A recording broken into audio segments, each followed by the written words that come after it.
How to extract files without WinRAR or 7-zip.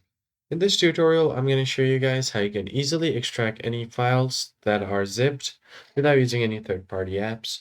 So the first thing you're going to have to do is find your zipped files and locate it. Once you locate your file, all you have to do is simply go ahead and open it up.